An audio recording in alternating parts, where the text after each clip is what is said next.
Section 1. The Garden Party and the Chime of Silence. The village of St. Mary Mead was, as ever, the picture of tranquillity. Nestled among the gentle hills of the English countryside, it was the sort of place where people knew one another by sight and name, where the postman was greeted with a friendly nod, and where the most scandalous event of the year might involve an extra-large slice of plum cake at the vicar's annual tea-gathering. Life moved at a pace as unhurried as the fluttering of the birds in the hedgerows. And yet, on the morning of the annual Dunscombe Herbert garden party, it was the delicate sound of the church clock striking noon that would mark the beginning of an event that would forever alter the course of this quiet village's history. The weather, as is often the case in early summer, was perfect. A soft breeze stirred the scent of rose petals, and the sun shone with just enough warmth to make it a perfect day for outdoor festivities. The sprawling garden of Dunscombe Herbert Hall, an old family estate at the edge of the village, had been lavishly prepared for the event. Bunting hung from the high hedges, and waiters in crisp white uniforms glided between clusters of guests with trays laden with delicate sandwiches and glasses of sparkling elderflower lemonade. Miss Jane Marple, seated near the ivy-clad stone wall where the party guests milled about in polite conversation, had taken up her customary position, a quiet observer, content in her solitude. She was an expert at fitting into the background, her grey hair neatly arranged beneath a lace bonnet, her round glasses giving her the appearance of a kind and harmless old lady. Nothing more. She was, after all, as the locals often said, just Miss Marple, the sweet old spinster who always knows what happened in the village before anyone else. But while her outward demeanour suggested simplicity, Miss Marple's mind was always sharp, her eyes keenly observant of human behaviour. She had been watching the guests for some time, noting their mannerisms, their words, the subtle exchanges of glances. It was the way people behaved that intrigued her far more than what they said. And it was with the quiet skill of a seasoned observer that Miss Marple had come to understand the intricacies of life in St. Mary Mead. As the garden party hummed with laughter and gossip, Miss Marple caught sight of a group of villagers standing near the fountain. A few of them were speaking animatedly, while others seemed to be trying to hide their discomfort. The village doctor, Dr. Barton, was speaking to Eleanor Herbert, the lady of the house, her delicate fingers tapping nervously against the back of her chair. Miss Marple had known the Herberts for years. Eleanor, a widow who had inherited Dunscombe Herbert Hall from her late husband, was a lady of impeccable poise and grace. Yet Miss Marple had always sensed an undercurrent of unease in the lady's manner, a tension in the way she carried herself, as though there were secrets lingering just beneath the surface. And then there was the clock. The old church clock had always been a symbol of constancy for the village, its steady chimes marking the passage of time. But on that day, as the noon hour approached, something was amiss. As Miss Marple looked up toward the village steeple, she saw a brief flash of movement, a dark shadow darting past the bell tower window, a fleeting glimpse of something or someone. Her thoughts were interrupted by a sudden cry. A woman's voice, high-pitched and laced with panic. "She's dead! Oh, my heavens, she's dead!" The guests froze, their conversation silenced in an instant. The source of the cry was immediately clear. Eleanor Herbert, clutching her chest, was staggering toward the crowd. Her face was ashen, her eyes wide with horror. At first, no one moved. The suddenness of the outburst was shocking. Then the murmurs began. Is she ill? Is she unwell? Miss Marple, however, had already risen from her chair. She made her way toward the crowd with her usual calmness, her steps unhurried despite the chaos unfolding around her. By the time she reached the scene, Eleanor had collapsed to the ground, her hands gripping the arm of Dr. Barton as if she were trying to steady herself. "What's happened?" Miss Marple asked gently, her voice carrying over the whispers of the assembled guests. Dr. Barton's face was grim as he spoke, his professional calm masking a flicker of something darker. "It's Mrs. Claremont," he said, his voice low. "She's been found, dead, in the conservatory." The name sent a ripple of recognition through the crowd. Mrs. Claremont was an elderly widow who had moved to St. Mary Mead some 5 years ago. A quiet woman, she had kept mostly to herself, but her sudden and unexpected death was a shock to the villagers who had grown accustomed to her presence at social gatherings, always seated at the back, rarely saying much, but always watching. Mrs. Hugh Marple's gaze flickered to the conservatory windows, its tall, arching panes of glass allowing a clear view of the inside from the garden. No one had yet moved to investigate, their minds still reeling from the sudden news. "Shall I fetch the police?" Dr. Barton asked, glancing at Miss Marple. "Yes," she replied, though her voice had a note of quiet certainty. "But I don't think we shall need them just yet." The villagers began to stir. A few of the women gasped, clutching their pearls. The men looked uneasy, shifting on their feet as if unsure of how to react. The clock, which had stopped chiming at noon, ticked on. The garden party, once so full of life and laughter, had turned into an eerie scene of hushed voices and suspicion. As the police arrived shortly thereafter, Miss Marple took her seat once more, her mind already beginning to process the events. She had seen something, a small detail that none of the others had noticed, and it was this, she knew, that would be the key to solving the mystery. The question, however, was not whether someone would discover the truth, but whether they would be able to see beyond the surface of this peaceful village and understand the darker forces at play. Section 2. The Villagers React and Theories. Unfold, the sun hung low in the sky, casting long shadows across the tidy garden where the peaceful afternoon had been abruptly shattered. The local constable had arrived first, his face pale from the shock of encountering a death in such a tranquil place. He called for backup, and within moments Detective Inspector Harding, flanked by his 2 constables, Matthews and Summers, was stepping into the garden with a purposeful air. The usual calm of St. Mary Mead seemed to waver in the presence of uniformed officers.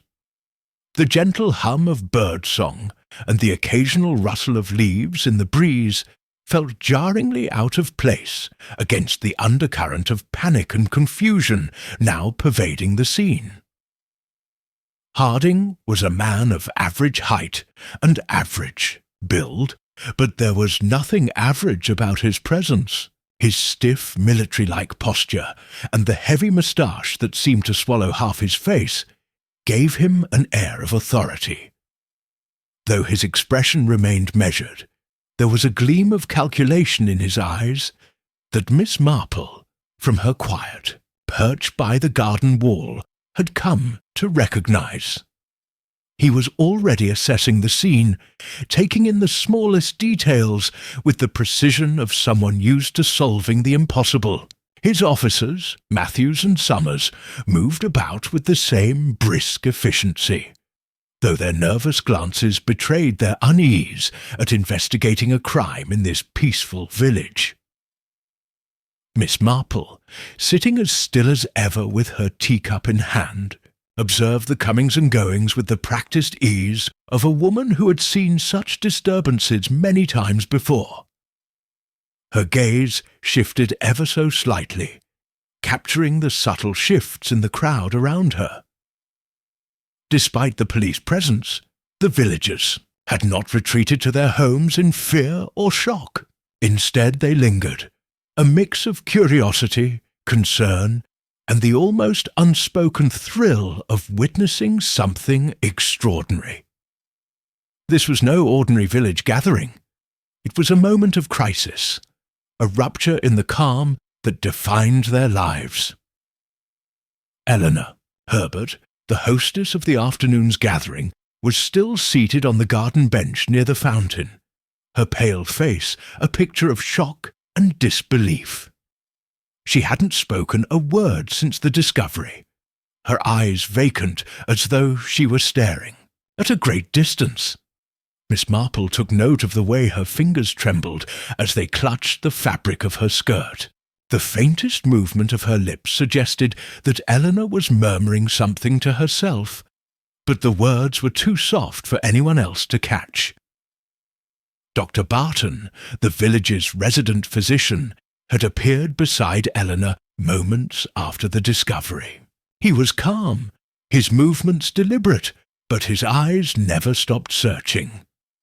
As a doctor, he was no stranger to death, but Miss Marple could sense that this particular situation had him somewhat perturbed. He glanced over at the inspector, offering a few words about the condition in which Mrs. Claremont had been found.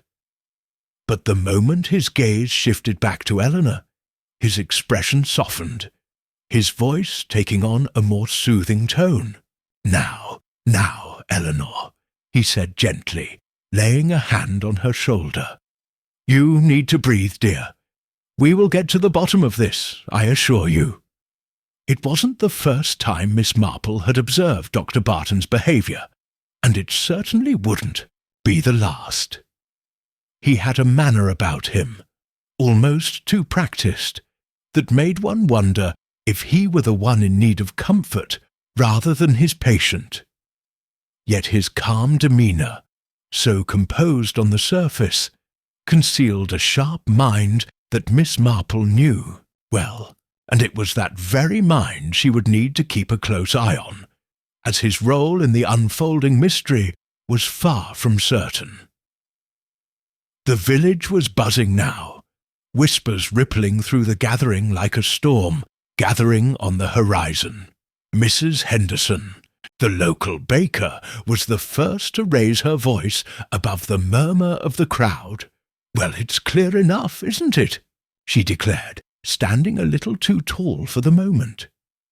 Her wide-brimmed hat fluttered slightly in the breeze, her stiffened posture adding an edge of righteousness to her words. Mrs. Claremont was always a bit of an odd duck, if you ask me. Kept to herself far too much, never showed any interest in the village goings-on. And now, look at this, death in the middle of a lovely garden party. She threw up her hands, clearly expecting everyone to agree. "Now, hold on there, Mrs. Henderson." Mr. Parsons, the local grocer, interrupted, his voice betraying his discomfort with such accusations. He was a stout man, his face round and rosy from years of standing in the warm glow of his shop. Not one to say anything bad about anyone, but we can't go jumping to conclusions. Death doesn't always come with a warning, does it? The crowd began to stir. Mrs. Henderson's words had hit a chord, but Mr. Parsons' objection offered a more cautious note. It was clear to Miss Marple that they were not merely talking about Mrs. Claremont's death, but were, in fact, testing the waters for what might be a very different kind of revelation. Death? Yes, but sudden like this. Mrs. Henderson pressed, her lips tightening. She'd been fine at the party, hadn't she? I saw her myself, chatting with Mrs. Bennet near the fountain. Then poof! Dead! Just like that. Her voice rose with each word, the excitement building in her chest. She was an old woman, though, wasn't she? Mr. Parsons replied. His face flushed as he adjusted his spectacles. I don't recall her being in the best of health. You don't need a murder to explain this. Despite his best efforts to remain calm, there was a slight quiver in his voice. It was clear he didn't want to entertain the notion of foul play, though the very fact he had spoken up against Mrs. Henderson's theory suggested he was not as sure as he would have liked others to believe. Miss Marple, who had remained seated, through their conversation noted the oddity of the situation.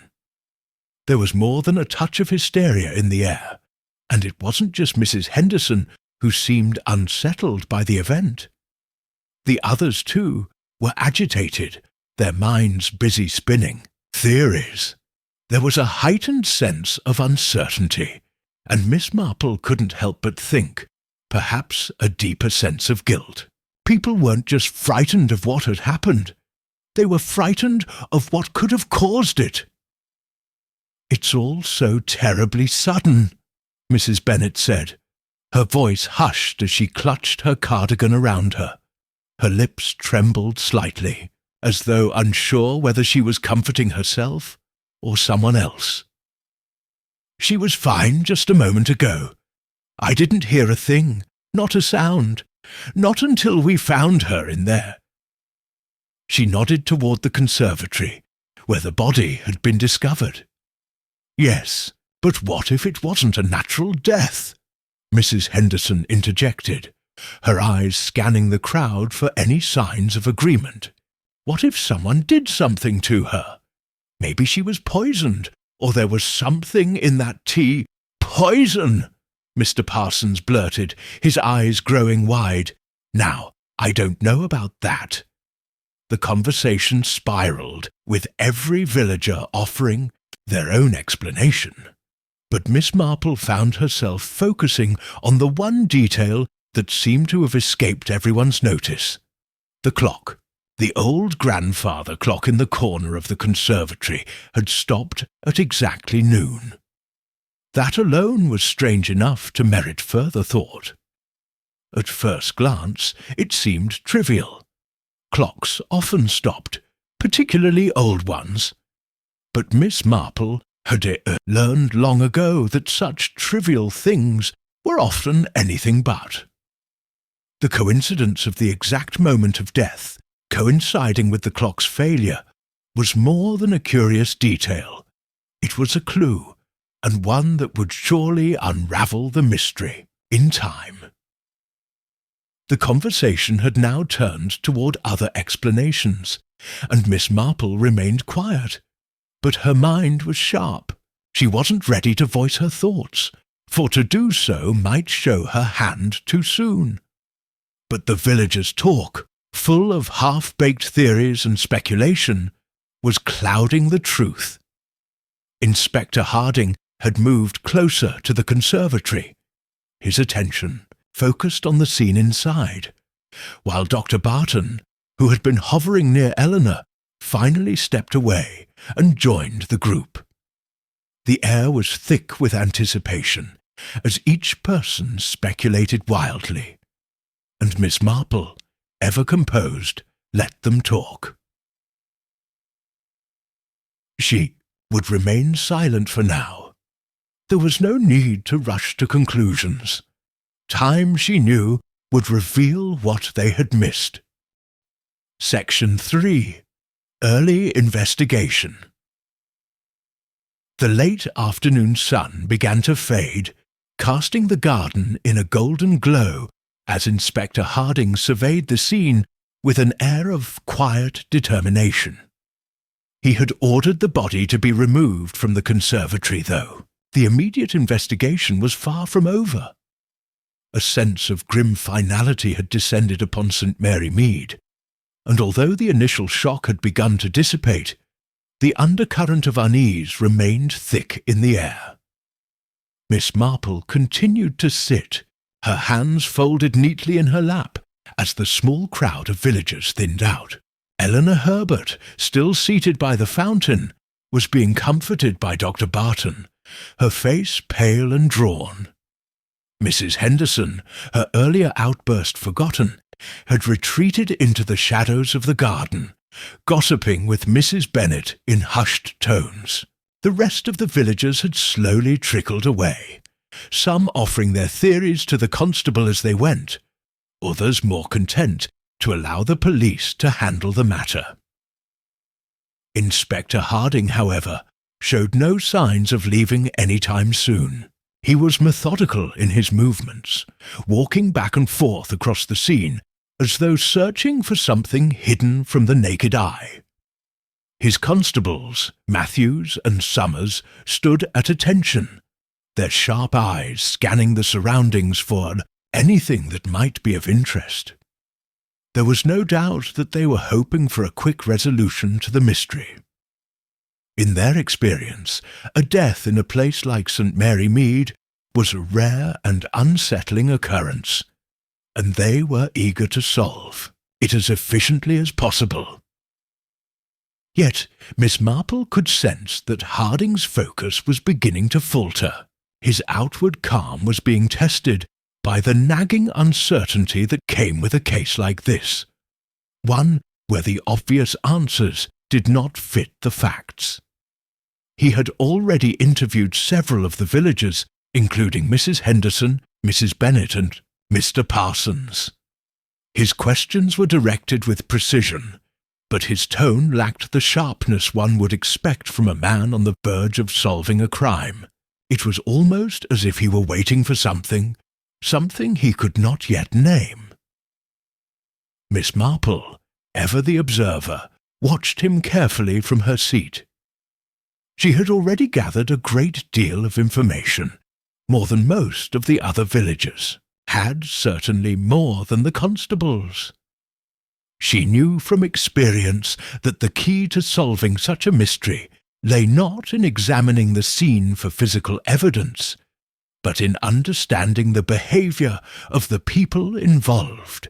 Everyone had secrets, and those secrets were often the key to unravelling the truth. As the constables continued their work, Miss Marple quietly approached the conservatory.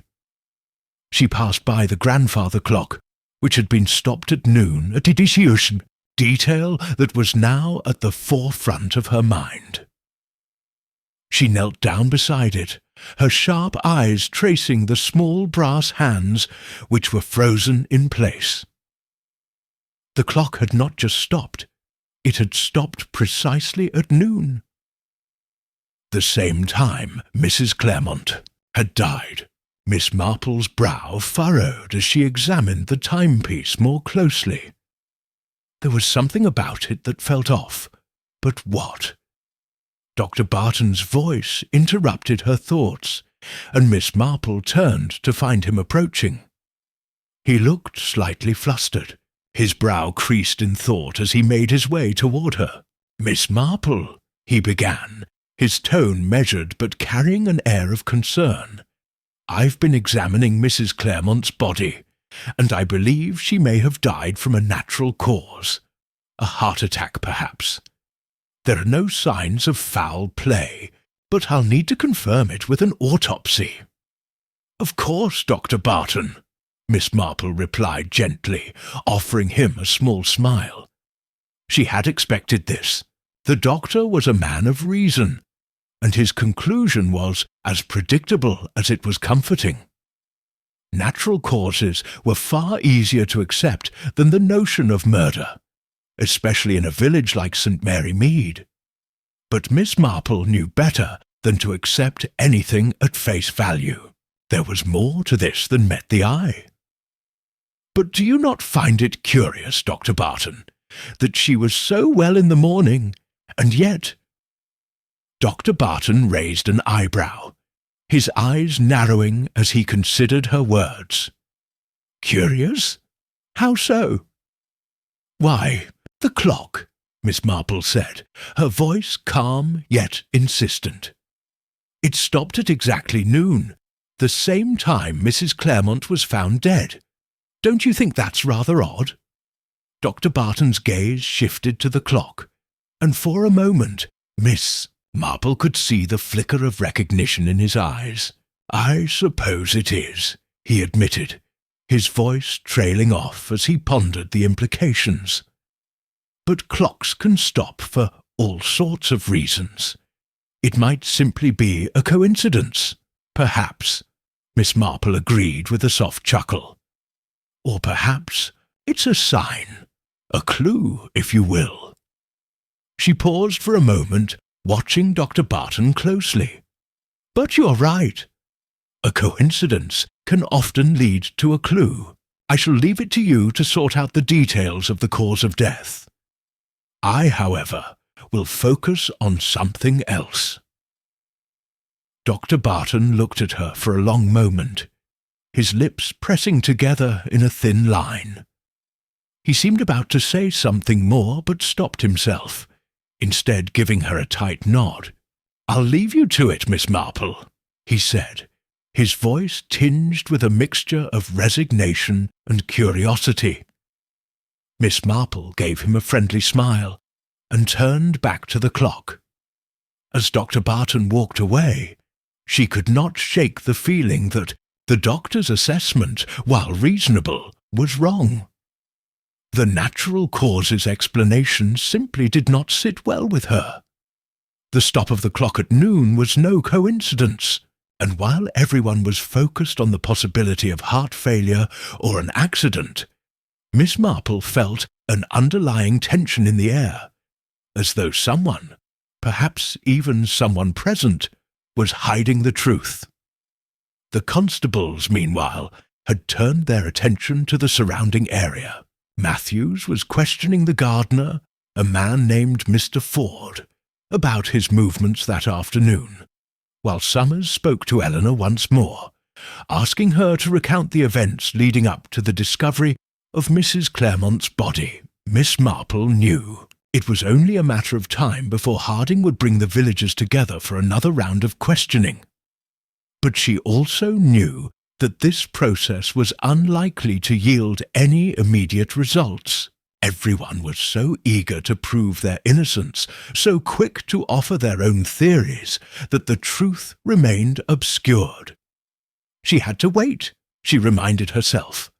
The right moment would come. As the constables continued to examine the scene, Miss Marple turned her gaze once again to the clock. Something about it was nagging at her, pulling her attention with an almost magnetic force. The old grandfather clock, now eerily silent, seemed to hold within it the answers that no one else could. See? Section 4. First Suspects. The next morning, the quiet rhythm of St. Mary Mead was disrupted by the arrival of the local constables, who had begun conducting formal interviews with the villagers. Miss Marple had watched the previous day's investigation unfold with growing interest, noting how certain people had behaved and the subtle tensions beneath the surface. She had already deduced that the crime was more than just a tragic heart attack, as Dr. Barton had suggested. There was a dark thread weaving its way through the village, and Miss Marple was determined to follow it wherever it might lead. The village hall, with its creaking floorboards and faint scent of old wood, had been transformed into an impromptu interrogation room. The local constables, Matthews and Summers, had set up a table at the centre of the room, where they would take turns questioning the villagers. To those unfamiliar with the meticulous ways of Miss Marple, the detective's presence seemed official, but the reality was far from it. The constables were still fumbling, trying to gather all the facts without the faintest idea of what they were truly looking for.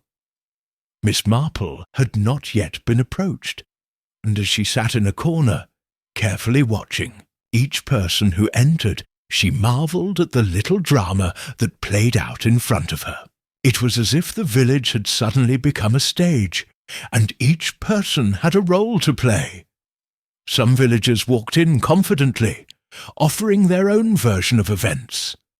Others entered with reluctance, as though the act of speaking to the police was beneath them. The first to be questioned was Mrs. Henderson, whose ill-timed outburst at the scene the previous day had drawn attention.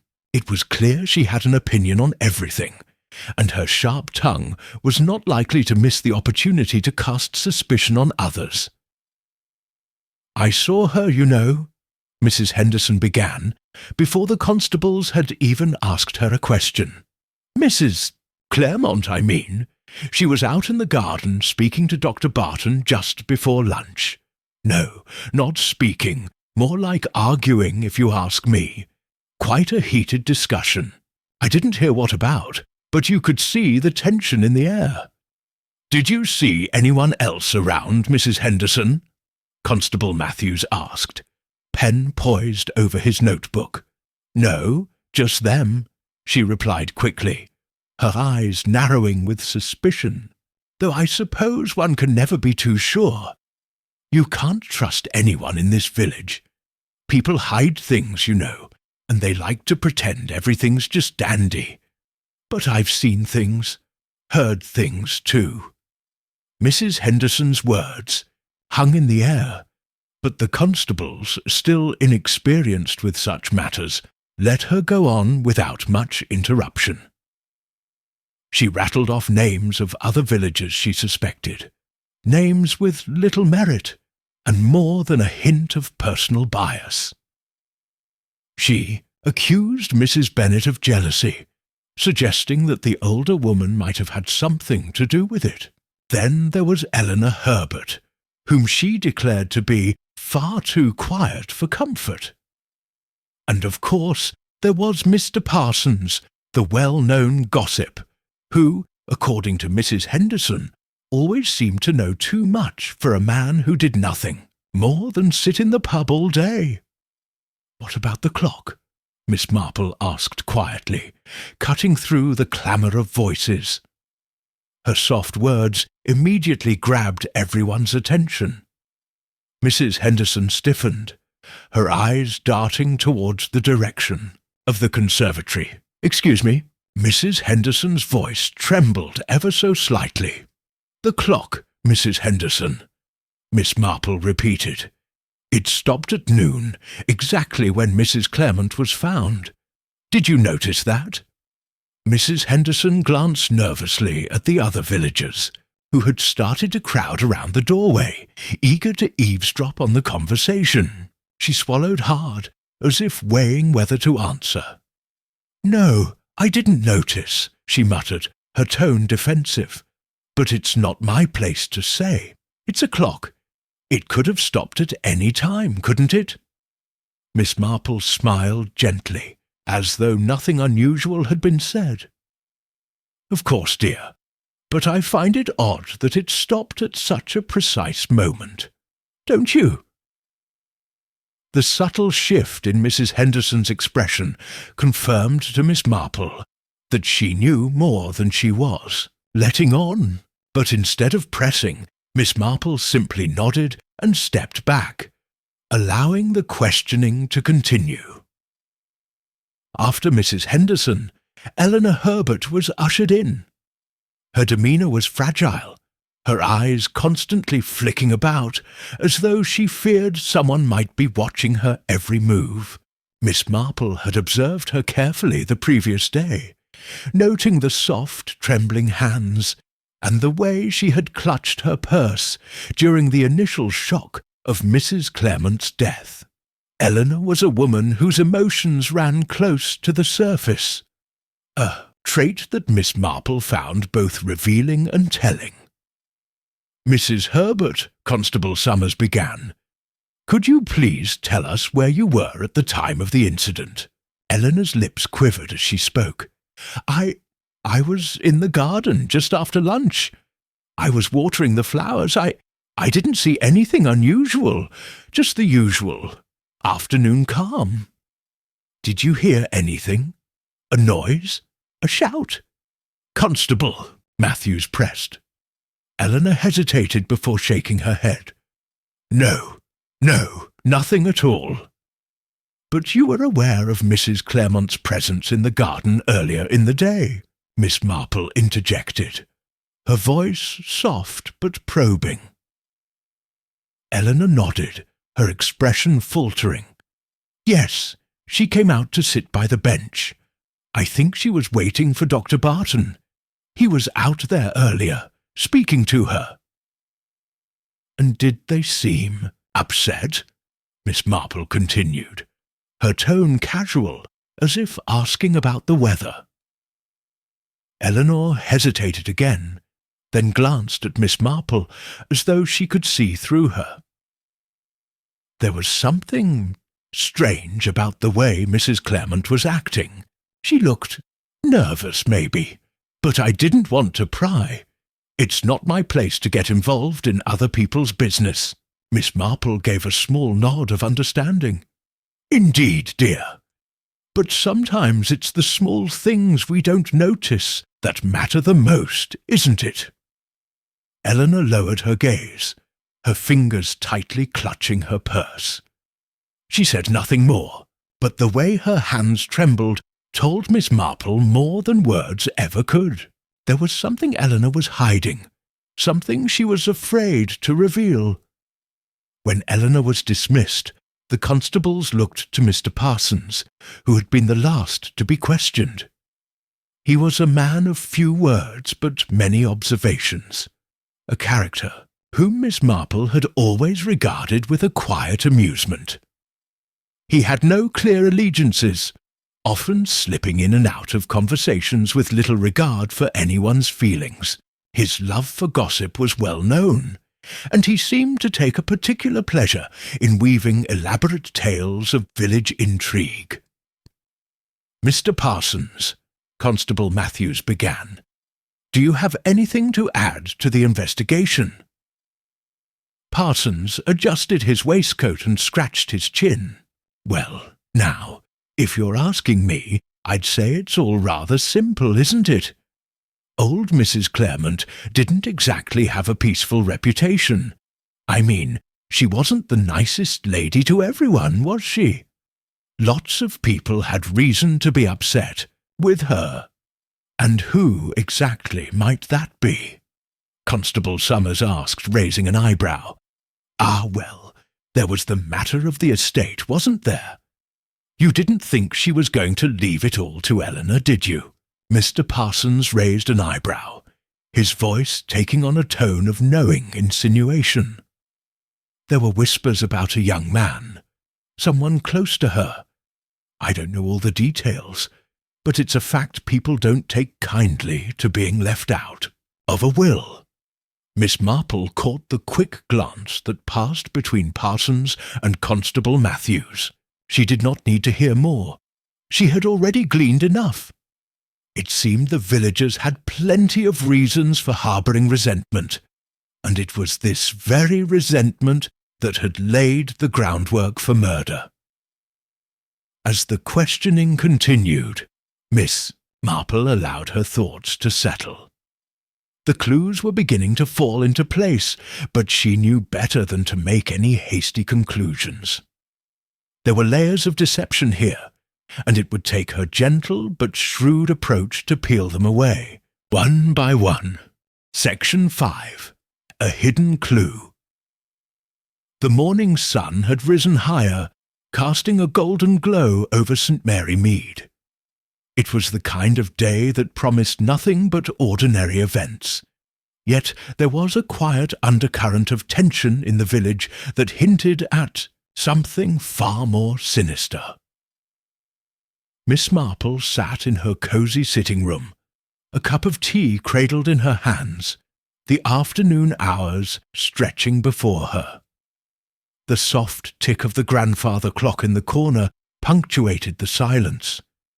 She had given her mind a moment to rest after the interviews earlier, but she knew she would not find peace until the mystery was solved. As much as she tried to keep her thoughts from spiralling, one small detail kept rising to the surface. The clock that had stopped at precisely noon, right when Mrs. Claremont was discovered. Miss Marple's eyes narrowed as she took another sip of her tea. It was odd, wasn't it? The clock was an old, reliable timepiece, one that had been a fixture in the conservatory for decades, and yet it had stopped at the very moment when a life had been taken. But Miss Marple had learned long ago that the most vital clues often came from the things people overlooked. There had to be something more, something that hadn't yet been addressed, something that was hidden beneath the surface of the villagers' whispered suspicions and accusations. She placed her cup down, her thoughts sharpening. She had to go back to the scene of the crime. There were still questions that remained unanswered, details that the constables had missed in their rush to find someone to blame. The garden behind Mrs. Claremont's home had been quiet now for several hours, the flowers in full bloom, the breeze stirring the leaves lazily. The scent of roses and lavender filled the air as Miss Marple walked slowly across the lawn, her soft shoes making little noise on the well-tended grass. The conservatory door was ajar, a faint reminder of the chaos that had unfolded here just the day before. She stepped inside, the familiar scent of the conservatory, wood, earth and plants, greeting her. The room, which had once been a place of solace for Mrs. Claremont, now felt eerie. The table where the old lady had sat was undisturbed, except for a few discarded cups and the faint imprint of her presence still lingering in the air. It was hard to believe that this peaceful room had been the setting for a death. The clock on the wall caught Miss Marple's eye immediately. Its brass hands were frozen at 12 o'clock, the second hand still and unmoving. But it wasn't the time that held her attention. It was the clock itself. As she stepped closer, her trained eyes observed something that the constables had overlooked entirely. A thin thread of dust, no more than a speck, clinging to the edge of the clock's base. Miss Marple bent down, her gnarled fingers brushing the dust away gently. Beneath it she could see the faintest impressions of a fingerprint. It was almost too faint to be visible.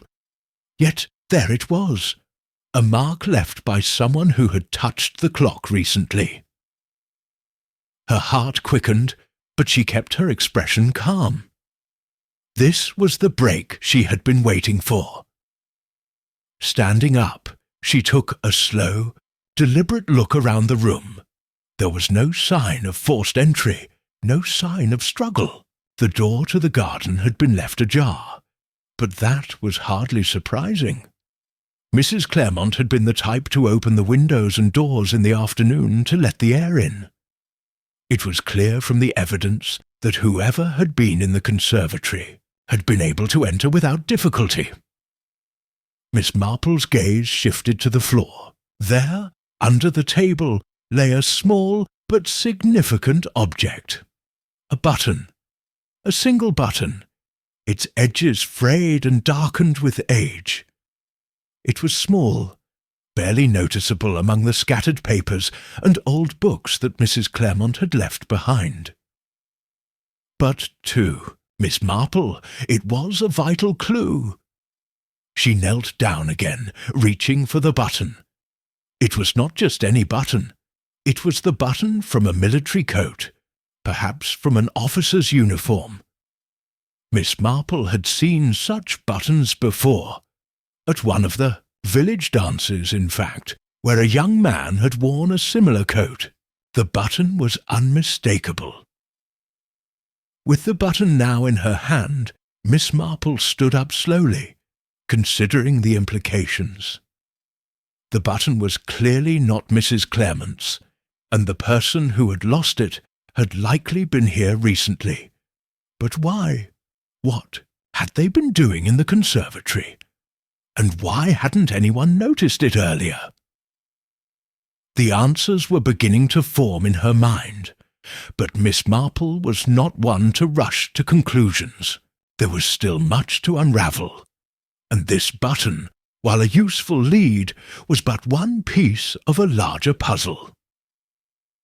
As she made her way back to her cottage, Miss Marple's thoughts turned to the suspects.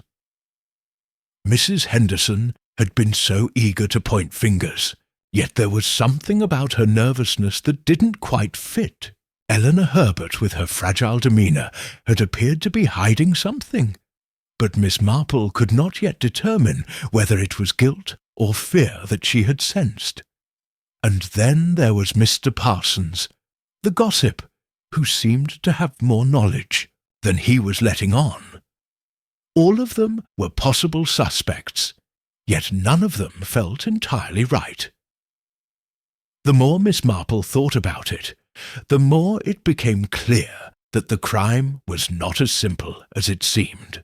Someone had killed Mrs. Claremont, but the motives were tangled, and the truth was hiding beneath layers of deception and resentment. She would need to keep her wits about her, watching and listening carefully. The clock's stopped hands had pointed her in the right direction, but there was still much more to uncover. As the sun dipped below the horizon, Miss Marple made her way to the village pub. She had a feeling that someone in the room might know more than they were letting on, and tonight she would see if she could coax the truth from them. In the world of small-town gossip, nothing stayed hidden for long, and Miss Marple knew, more than anyone, that the most dangerous secrets were often the ones that everyone thought they already knew. Stepping inside, she was greeted by the usual warmth and chatter of the village folk. But Miss Marple's sharp eyes searched the room for one person in particular, the person who might know just enough to make the pieces fall into place. Section 6. Confrontations and Secrets. The village pub was alive with the hum of conversation, its low ceilings and wooden beams giving the place an air of coziness that was comforting to the regulars. Miss Marple, though, didn't feel the warmth of the room. She felt the cold thread of suspicion weaving its way through her thoughts, each conversation, each passing glance, bringing her closer to unravelling the mystery. The moment she entered, the chatter of the pub seemed to momentarily subside, as if the villagers' awareness of her quiet presence heightened their unease. Miss Marple had never been a stranger to the peculiarities of small-town dynamics. She had observed how quickly the villagers' natural instincts shifted from pleasant hospitality to defensive wariness when one of their own was under suspicion. The barkeep, a stout man with an ever-present frown, gave her a polite nod as she approached the counter. His name was George Whitley, a man who had spent most of his life serving the locals with the same indifferent efficiency. But Miss Marple knew there was more to him than met the eye. He had been at the pub the previous afternoon when the constables had gathered the first batch of information on the murder. "Evening, Miss Marple. What can I get for you?" he asked, wiping down the counter with a damp cloth. "I'll have a tea, George," she said quietly, her voice soft but certain. "And I'd like to have a word with you." His eyes flickered with something between caution and curiosity, but he didn't protest. He poured the tea as she took a seat at the farthest table, the one near the window where she could observe the room without being too obvious. It wasn't long before the whispers started. Miss Marple was aware of each set of eyes that darted in her direction, and she could feel the weight of their scrutiny. The villagers, despite their everyday kindness, were quick to make assumptions. They all had their theories, but none of them truly understood what had happened.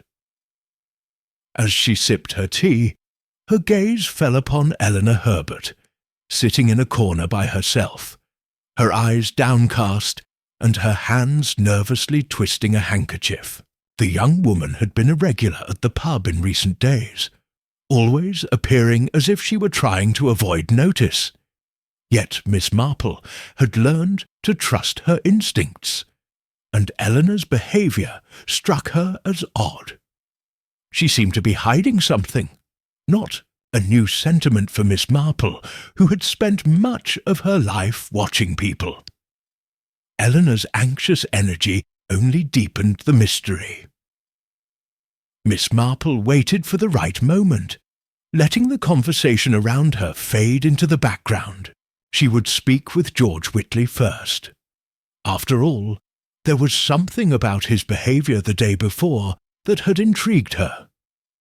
She had overheard a conversation between him and one of the constables, something about a suspicious visitor around the time of the murder. "George," Miss Marple said, her voice cutting through the ambient noise like a sharp needle. He turned toward her, his face impassive. "Yes, Miss Marple. Would you care to tell me about the visitor you mentioned yesterday? The one who came by just before the murder?" she asked with a studied, almost innocent curiosity. George stiffened ever so slightly, but he was no fool. He had seen enough of Miss Marple's subtle tactics to know that she wasn't just making polite conversation. "Ah, that," he began, glancing around as if to make sure no one was listening too closely. "There was a man who came in just after noon yesterday. He didn't stay long. Ordered a pint, asked about Mrs. Claremont and her condition, then left in a hurry. Seemed a bit too interested in her for someone who didn't know her."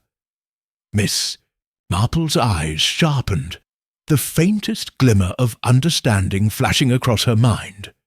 She didn't press him immediately, instead letting the silence stretch between them, waiting for him to offer more. "A man?" she prompted softly. "Do you remember what he looked like?" George gave a shrug, leaning forward, his voice dropping even lower. "Not much to tell. He was tall, dark-haired, dark coat. I wouldn't have thought much of him, except that when he left he looked like he was in a hurry, like someone who had been waiting for something." "And did you recognize him?" Miss Marple asked. George paused. "No, didn't recognize him at all. But there was something about him. Didn't sit right with me. That was the break Miss Marple needed. It wasn't much, just a tall man, a dark coat, and an air of urgency. But it was enough to push her toward a new line of thought. The person who had been lurking around before Mrs. Claremont had been found. Someone who had known she was alone. "Perhaps. Thank you, George," Miss Marple said, placing her teacup gently on the table. She stood and turned to make her way toward Eleanor Herbert's corner. The young woman's eyes flickered nervously as Miss Marple approached, but she didn't shy away. Miss Marple could see the faint tension in her hands as they clutched the handkerchief. Eleanor was clearly struggling with something, her emotions welling up beneath her placid exterior. "Good evening, Miss Herbert." Miss Marple greeted her with a warm smile, though her eyes were intent and observant. Eleanor gave a faint smile, though it didn't reach her eyes. "Good evening, Miss Marple. I've been wondering," Miss Marple began, taking a seat across from her, if you might have some information that could be helpful in solving the mystery of Mrs. Claremont's death." Eleanor's face paled slightly. Miss Marple noticed her breath catch, the slightest tremor in her hands. It wasn't much, but it was a tell, a sign that Eleanor knew more than she was letting on. I don't know what you mean, Miss Marple," she stammered. Her voice barely above a whisper. Miss Marple's smile remained unchanged, but her eyes were piercing. "You seem anxious, Miss Herbert, almost as if you're worried that something might come to light. Have you heard anything that might help us understand what happened?" Eleanor shook her head quickly. "No, I've been keeping to myself. I'm sure the police have all the answers." Miss Marple leaned forward, her voice soft but firm. "I believe you're mistaken, Miss Herbert. The answers are not in the hands of the police just yet. But perhaps you can help me find them." For a long moment there was nothing but silence between them. Then, as though unable to keep the facade any longer, Eleanor let out a quiet sob. "Yeah." She looked around, as if to make sure no one was listening. "I didn't mean for it to happen like this," she whispered. "But I overheard something the day before the murder. Mrs. Claremont, she was going to tell someone. I think she knew too much." Miss Marple's heart skipped a beat. This was the breakthrough she had been waiting for. "What did she know, Eleanor?" Miss Marple asked, her voice low and compelling. "What did she overhear?" But before Eleanor could respond, the door to the pub swung open, and the figure of Mr. Parsons entered, his eyes scanning the room in that same way Miss Marple had observed earlier. He was not alone. Beside him was a man she hadn't seen before, a tall, dark-haired man in a dark coat. The very person George had mentioned. Miss Marple's breath caught in her throat. The pieces were finally falling into place. Section 7. Another twist. The pub fell silent once more, as if the very air held its breath. The tall, dark-haired man who had entered with Mr. Parsons was unmistakably the same person George Whitley had described. The man who had appeared in the pub just before Mrs. Claremont's death, asking questions about her with unnerving interest. The moment he stepped into the warm glow of the tavern, Miss Marple felt a chill sweep over her, the kind that only came when a critical piece of the puzzle was about to be revealed. The man's sharp gaze swept across the room, making no effort to mask his scrutiny. Miss Marple's eyes narrowed, a subtle calculation running through her mind. Mr. Parsons, seemingly unaware of the tension, greeted some of the regulars with hearty slaps on the back before making his way to the bar. The newcomer, however, lingered by the door for a moment, observing the villagers with an intensity that made Miss Marple's instincts buzz with caution. Eleanor Herbert, who had been in the midst of confessing something to Miss Marple, suddenly froze. The colour drained from her face, and she quickly looked away from the newcomer, her hand trembling as it clutched her handkerchief even tighter. Miss Marple, ever perceptive, noticed this immediately. She didn't speak right away. She waited, allowing the silence to stretch between them. The man's entrance had shifted the atmosphere in the room, and Miss Marple knew it was no accident that he had arrived just as Eleanor was on the verge of revealing something critical.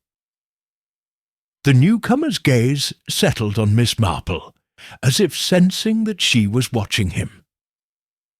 He didn't move immediately, but there was a faint tension in his stance, something guarded, something rehearsed. He had the air of someone who was used to being unnoticed, yet at the same time He had an undeniable presence that commanded attention.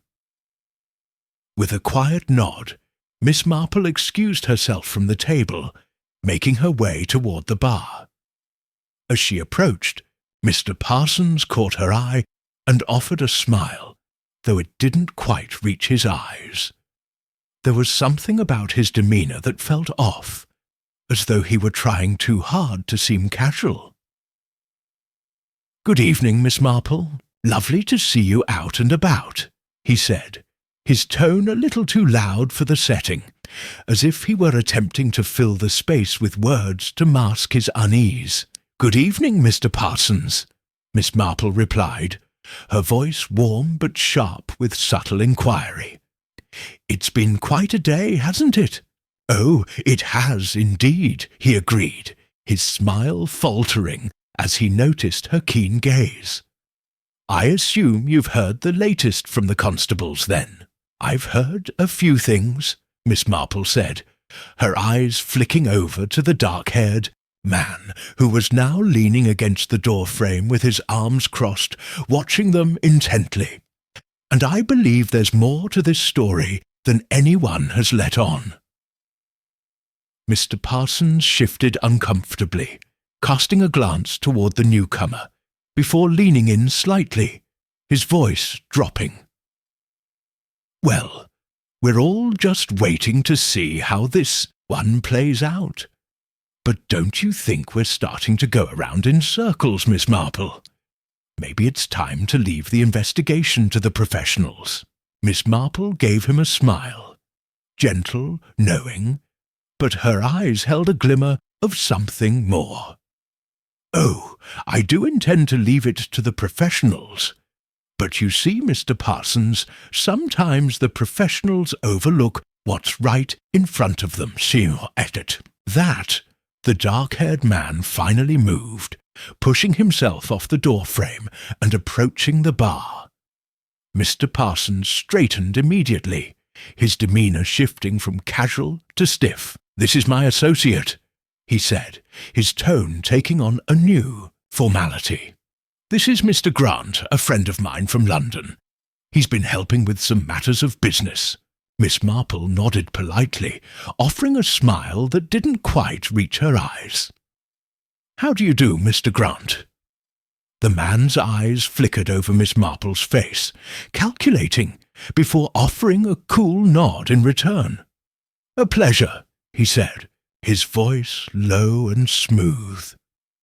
His eyes didn't linger on Miss Marple for long before they moved back to the rest of the room, his gaze sweeping over the villagers as though assessing them, each one as a potential puzzle piece. "How long have you been in the area, Mr. Grant?" Miss Marple asked, her tone light, as though they were engaging in innocent small talk. "I've been here a day or two," he replied, his voice steady but laced with an odd edge. "Just passing through, as they say." Miss Marple studied him for a moment longer. She didn't believe him. There was something in the way he held himself, something about his too casual demeanour that set her senses tingling. He was not a man who simply passed through villages, even if that was what he claimed. The way he observed everyone here, so detached yet so intensely aware, spoke of a purpose much deeper than mere chance. Before she could press him further, Eleanor Herbert, who had been silent and watching the exchange from her corner, suddenly stood up. Her face had gone even paler, and her movements were quick and jerky as she made her way toward the door. "Excuse me," she mumbled, her voice small and tight with fear. She didn't wait for anyone to respond before slipping past them and hurriedly exiting into the night. Miss Marple, ever watchful, turned her attention back to Mr. Parsons and Mr. Grant. The latter didn't seem surprised by Eleanor's abrupt departure. If anything, his expression softened just for a moment, before it returned to that unreadable mask. "Is there something wrong with Miss Herbert, do you think?" Miss Marple asked casually, though her mind was already racing, piecing together the fragments of what she had just witnessed. Mr. Parsons's smile returned, but it was tight, forced. "Oh, Eleanor? She's a nervous young woman, always in a bit of a state. I'm sure she'll be fine." But Miss Marple was no fool. She had seen the way Eleanor reacted, the terror in her eyes as she bolted from the pub. There was more to Eleanor's connection to the crime than anyone had realized. As Miss Marple made her way back to her table, her thoughts whirled. Mr. Grant, the newcomer with his carefully crafted indifference, was a puzzle in and of himself. And Eleanor was no innocent bystander. There was something she knew, something she feared, and Miss Marple was certain it had everything to do with the events leading up to Mrs. Claremont's murder. The quiet of the pub seemed to settle back in, but Miss Marple felt the pulse of the mystery beat louder in her chest. She had made significant progress, but there were still more questions than answers, and she knew that the key to unlocking it all lay not just in the facts, but in understanding the hidden webs of human emotion and deception that tied everyone together. She took a deep breath, preparing herself for the next step. There was more to uncover, and Miss Marple intended to find it, no matter how carefully the villagers tried to bury their secrets. Section 8. Miss Marple's Final Test. The following morning, the village was bathed in the soft golden light of early autumn. Miss Marple had already been up for hours, walking through the fields and narrow lanes that crisscrossed the village. Her gentle pace was deceiving. While she appeared to be a frail old woman enjoying the fresh air, her mind was sharp, calculating, constantly turning over the details of the previous days. The clock in the village square, its hands frozen at noon, seemed an apt symbol for the riddle that had been set before her. Time had stopped, and the answers remained elusive. But Miss Marple was patient. She knew that in this tranquil village the truth would always come to light, one small clue at a time. Every glance, every word, every quiet action spoke volumes to someone who had spent a lifetime watching human nature. And today, Miss Marple had a plan to draw out the final pieces of the puzzle. She had spent the night considering her next move. The arrival of Mr. Grant, his cryptic manner, and Eleanor's sudden fearful exit from the pub had all been important. But Miss Marple needed to take action. She couldn't just wait for the truth to stumble into her lap. She needed to make her suspects confront their own lies. After a leisurely breakfast, Miss Marple made her way to the Herbert house. She had already spoken to the constables earlier, hinting that their investigation had hit an impasse. But Miss Marple knew better. This case was not a matter of forensics or detective work. It was a matter of understanding the people involved, and how their secrets had driven them to the crime. Eleanor had been unusually evasive, almost as if she had something to hide. That was why Miss Marple had decided on a bold move. She would confront Eleanor directly, but with one crucial twist. She would manipulate the situation, making the young woman feel as though she had no choice but to open up. Miss Marple was no stranger to psychological games.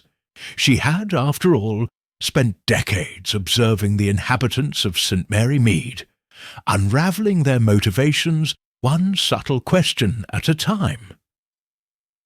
When Miss Marple arrived at the Herbert household, she was greeted by the unmistakable smell of freshly baked scones. The house was quaint, its white walls adorned with ivy, and the garden was meticulously tended. But despite the outward tranquillity, Miss Marple could sense an undercurrent of tension, a nervous energy that wasn't there before. Eleanor was at the window, staring out into the garden, her shoulders hunched as though she were bracing for something. "Good morning, Eleanor," Miss Marple said warmly, her voice a soft murmur that carried with it a weight of understanding. Eleanor jumped slightly, startled by the sudden appearance of the older woman at the door. She quickly composed herself, offering a strained smile. "Oh, Miss Marple, good morning. What brings you here?" "I thought I'd pay a visit," Miss Marple said, stepping inside. "I've been thinking about our conversation yesterday, and I wonder if perhaps there is something more you'd like to share with me." She allowed her eyes to linger on Eleanor's face, noticing the faintest flicker of fear in her expression before the mask slipped back into place. Eleanor's breath caught, and for a moment Miss Marple thought the young woman might refuse to engage altogether. But instead, Eleanor's gaze shifted away, focusing on the table in front of her. "I've told you everything I know," she replied, her voice wavering ever so slightly. Miss Marple's smile remained unchanged. "Oh, I'm sure you have. But you see, Eleanor, there are things people sometimes don't realize they know, or perhaps they are afraid to admit them." She took a step closer, her voice now barely above a whisper. "You see, people are like clocks, dear. They have their inner workings, the springs, the gears, the hands, and sometimes it's only when they stop ticking that we can see them for what they truly are." Eleanor's breath hitched again, and Miss Marple could tell that her words had struck a chord. The young woman's hands, which had been nervously twisting a napkin in her lap, went still. Miss Marple continued, her tone warm yet piercing. "You've been avoiding the truth, haven't you, Eleanor? There's something you know, something you saw, and yet you've been too afraid to face it. But you don't have to be afraid anymore. Sometimes the truth is like a clock that's stopped. It's still there, waiting to be understood, if only we know where to look." Eleanor turned her head sharply, her eyes wide with a mixture of fear and disbelief. "What do you mean?" she asked, her voice barely above a whisper. Miss Marple took another small step forward, her eyes locking with Eleanor's. "I mean, dear, that you were there. You saw something that night. You saw something more than you've told anyone, something that will help us understand what really happened to Mrs. Claremont." She paused, letting the silence stretch between them. "And it's time for you to tell me." Eleanor opened her mouth as if to speak, but then faltered, her face flushing with a mix of guilt and confusion. For a moment it seemed as though she might collapse under the weight of Miss Marple's gentle pressure. The older woman said nothing, waiting patiently for Eleanor to gather her thoughts. Finally, with a soft sob, Eleanor dropped her head into her hands. "I didn't mean to. I didn't think it mattered," she whispered, her voice cracking. "But I was there, Miss Marple. I saw Mr. Parsons and Mrs. Claremont arguing in the garden just before she died. I didn't think anything of it at the time. It wasn't unusual for them to argue. Mr. Parsons and Mrs. Claremont had always been close, and I thought it was just one of their little spats. But then I saw him leave. I saw him leave the garden quickly, and Mrs. Claremont, she was so angry, and then I thought I saw him drop something in the bushes. I didn't know what it was, but I thought he had something in his hand. I didn't say anything because I didn't think it mattered." Miss Marple remained silent, allowing the flood of words to spill from Eleanor, knowing that the young woman was too lost in her own guilt to hold anything back. "I didn't tell the police," Eleanor continued, her voice trembling, because I didn't want to get him in trouble. He's a good man. He didn't mean to. But I think he's hiding something. I'm not sure, but I know he's lying." Miss Marple's heart slowed as she pieced together the fragments of Eleanor's confession. A fight in the garden, a dropped item, a lie to protect someone. It all made sense now.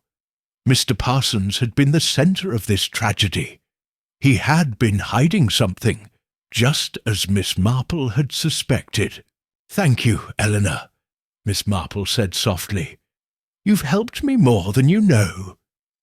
With that, she turned and left the house, her mind already racing towards the next step in the investigation.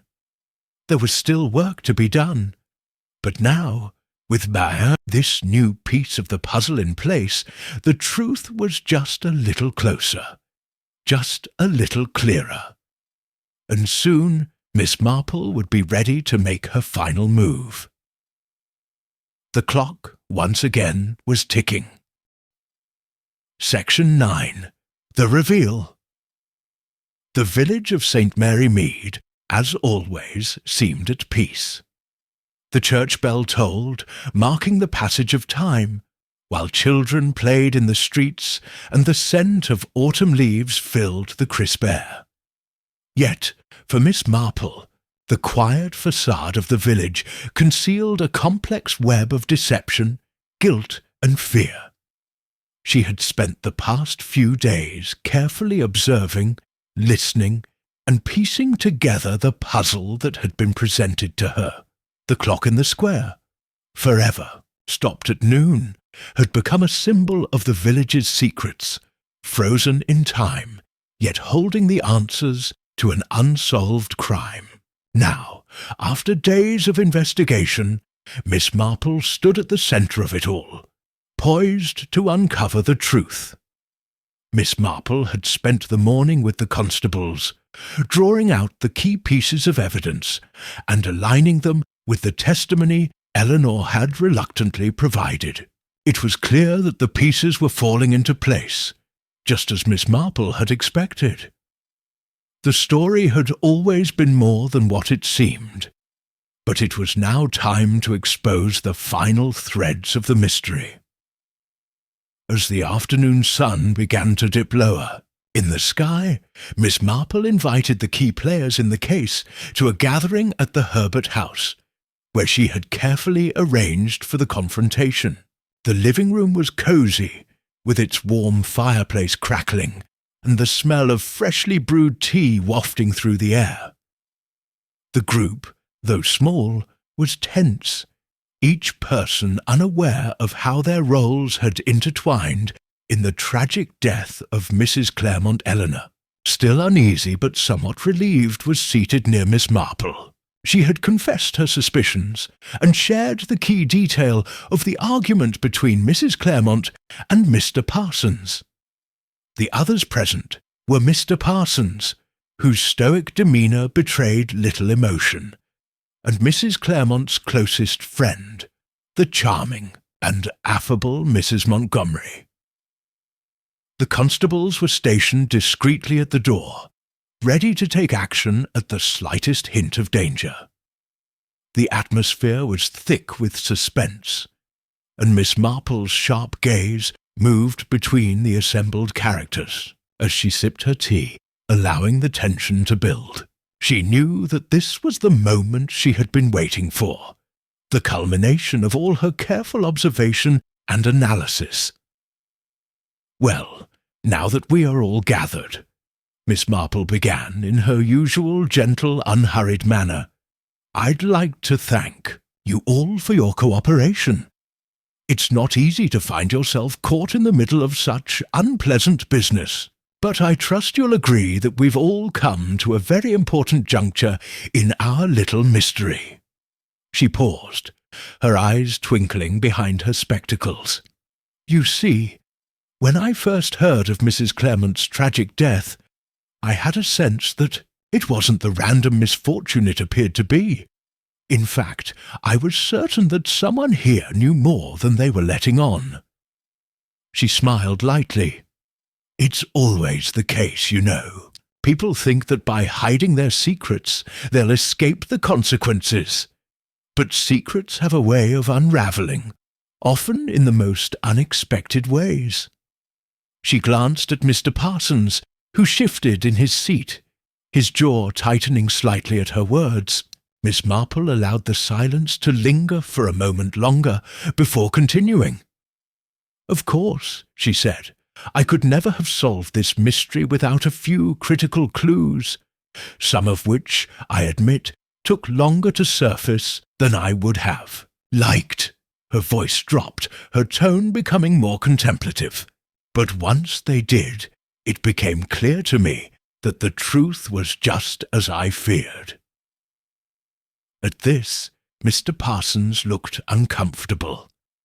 He shifted again, his eyes darting toward the door, as though contemplating an escape.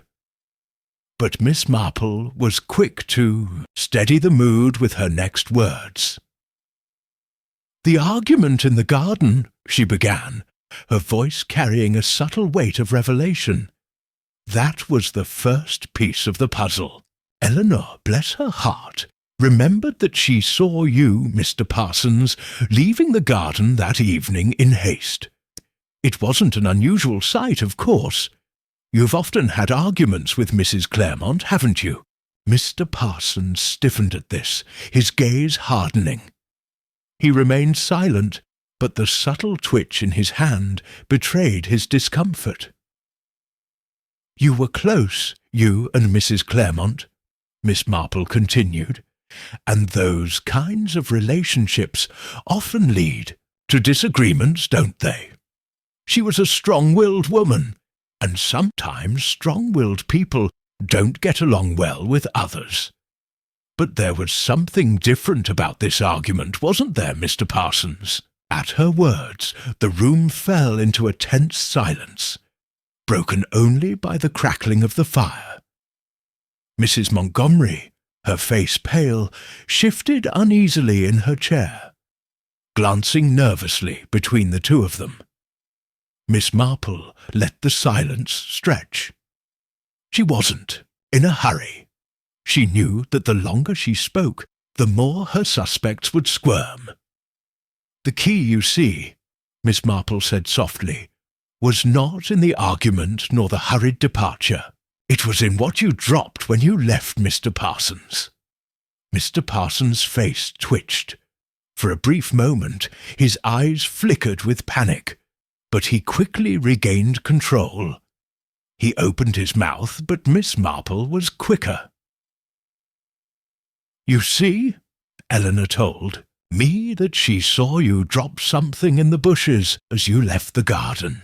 At the time, she thought it was nothing, just a trinket perhaps, something to explain your departure in such a hurry. But as I listened to Eleanor's story, I realized something important." She paused, letting her words sink in.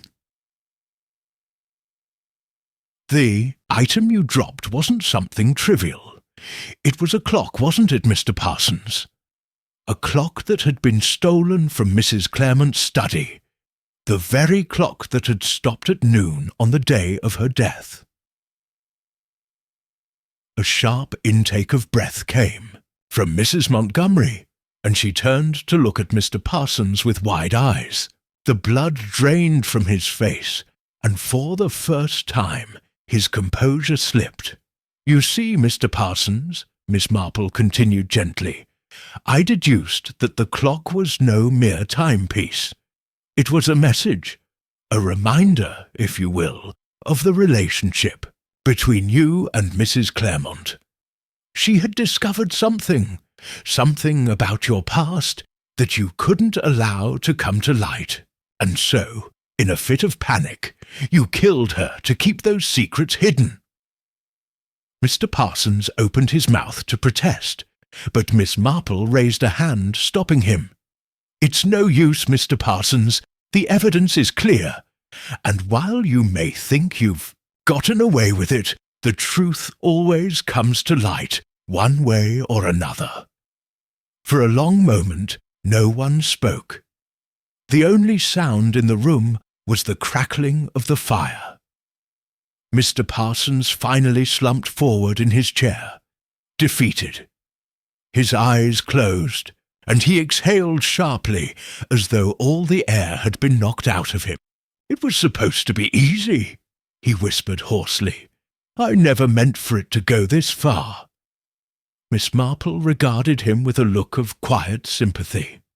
"No one ever does, Mr. Parsons. But once the clock stopped, there was no way to turn back. The constables moved in then, securing Mr. Parsons for arrest. As he was led away, the villagers outside began to murmur, the weight of the truth settling into their minds." Miss Marple turned to Eleanor and Mrs. Montgomery, her gentle smile never faltering. "There is always more to a person than meets the eye," she said, her voice calm. "But the truth, when it is finally revealed, is often simpler than we expect." As the door closed behind the constables, Miss Marple took a deep breath, gazing out at the peaceful village that had once again been torn asunder by hidden truths. But she knew, as always, that the town would eventually return to its sleepy normalcy, its secrets once again buried beneath the surface, until the next mystery emerged, and in that quiet, still place Miss Marple would be there, waiting. The clock in the square ticked again. Section 10. The Final Silence. The village of St. Mary Mead settled back into its tranquil rhythm, its streets once again free from the tension that had recently gripped them. The church bell rang out, marking the passage of time. But for the first time in weeks, the clock in the square no longer held the symbolic weight it once did. It had started ticking again. Miss Marple stood in front of her cosy cottage, gazing out at the familiar view of the village. The crisp air carried the smell of freshly baked bread from Mrs. Worthington's bakery, and the laughter of children echoed from the nearby playground. Life was returning to normal, but Miss Marple knew that beneath the peaceful surface, the threads of human nature were always shifting, always pulling and pushing. In the end, time had a way of catching up with everyone. As she walked back into her home, Miss Marple paused, her eyes falling on the mantel clock that sat silently above the fireplace. The hands of the clock had once been stopped at noon, just like the one in the square. She smiled to herself, a thought flickering across her mind. The passage of time could be a strange thing. Sometimes it stopped, other times it sped up, but eventually it would always catch up. And like the clock, no one could escape it. Her thoughts were interrupted by a soft knock at the door. Miss Marple's expression softened, and she knew who it would be. Eleanor had come to visit her once again, and this time there were no secrets between them. "Miss Marple, I just wanted to thank you," Eleanor said softly as she stepped inside. Her face, though still carrying traces of the distress she had endured, had softened with gratitude. "You've done something none of us could. You've brought the truth to light, and I don't know what would have happened if you hadn't been there." Miss Marple nodded with a gentle smile. "The truth always comes out, my dear. It may take time, but it does. People can't keep their secrets hidden forever. Eleanor sat down, her hands nervously twisting the hem of her shawl. But you didn't just solve the mystery, Miss Marple. You saved us all. I don't think any of us realized how close we were to being consumed by lies. Miss Marple's smile deepened. No one ever does. It's the quiet things that get to us, the things we don't see coming. But you're safe now, Eleanor. The danger has passed. As they sat in silence, the warm fire crackling between them, Miss Marple reflected on the case. The pieces had all fallen into place, the puzzle was solved, and the mystery of Mrs. Claremont's death had been laid to rest. But the journey hadn't been easy. Even in her own quiet, subtle way, Miss Marple had felt the weight of each discovery, each unravelling thread. The complexities of human nature had shown themselves in the most unexpected of ways. Eleanor stood to leave, her heart lifted by the resolution Miss Marple had brought. I think I'll be all right now, Miss Marple. It's time for me to move on. Miss Marple rose as well, walking her to the door. You will, my dear. And remember, the truth always has a way of setting us free. As the door closed behind Eleanor, Miss Marple returned to the fireplace, the soft tick of the mantel clock filling the quiet room. She settled back into her favourite armchair, content.